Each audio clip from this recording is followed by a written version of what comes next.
আসসালামু আলাইকুম। প্রিয় ভিউয়ার্স, আশা করছি ভালো আছেন। আলহামদুলিল্লাহ আমিও ভালো আছি। তো আজকে ইফতারিতে বেশি কিছু করব না। তো একটু পাস্তা রান্না করব। তো দিয়ে দিলাম তেল। পাস্তাটাকে সেদ্ধ করে নিলাম। তেল দিলাম, পেঁয়াজ, কাঁচামরিচ দিয়ে একটু ভাজা, ভাজা করে নেব। তো আপনারা কেমন আছেন? আ আমার কোনো ভিডিও কি আপনাদের কাছে পৌঁছায় না?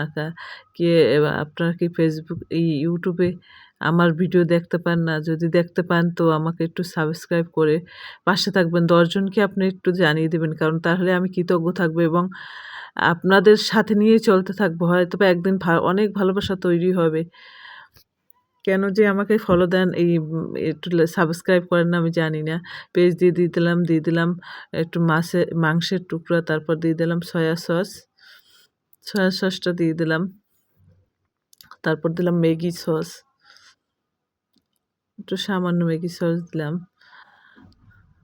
তারপর তারপর আমি ওয়েস্টার সস যেটা ওইটা দিয়ে দেবো। এটা হলো ওয়েস্টার সস। অল্প একটু দিচ্ছি আমি সবগুলো সস থেকে। তো এখন এই যে লাড়ি-চাড়িটাকে করে দেবো, লবণ দিয়ে দিলাম। তারপর একটু গোলমরিচের গুঁড়ো দিয়ে দিলাম। তো এই দিয়ে নাড়ি-চাড়ি নেই। তো এই তো দিয়ে দিলাম ম্যাগি মশলাগুলো।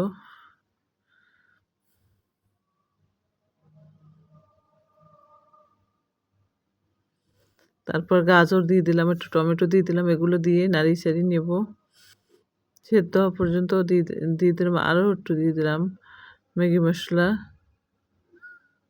দিয়ে দিলাম লেবু, পরিমাণ মতো লেবু চিপিয়ে দিলাম।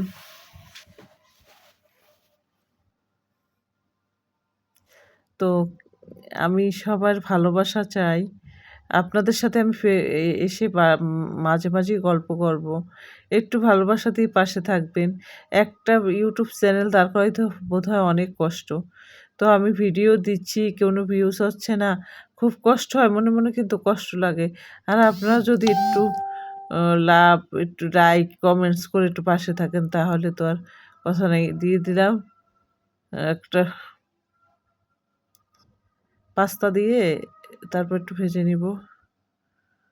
তো ভালো করে ভেজে নিচ্ছি পাস্তা দিয়ে। একটু টমেটো সস দিয়ে দিলাম। এখন ডিম একটু দিয়ে দেবো ডিম।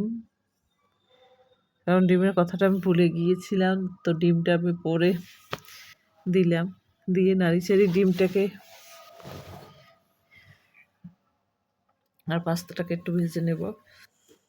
প্লিজ লাইক, সাবস্ক্রাইব, কমেন্টস করে পাশে থাকবেন। কে কোথা থেকে কমেন্টস করছেন সেটা জানাবেন। একটু স্থানটার নামটা লিখে দিবেন। আর আপনার নামটা লিখে দিবেন, তাহলে আমি বলতে পারবো কোথা থেকে কোন আপু ফোন করছে। আল্লাহ হাফেজ।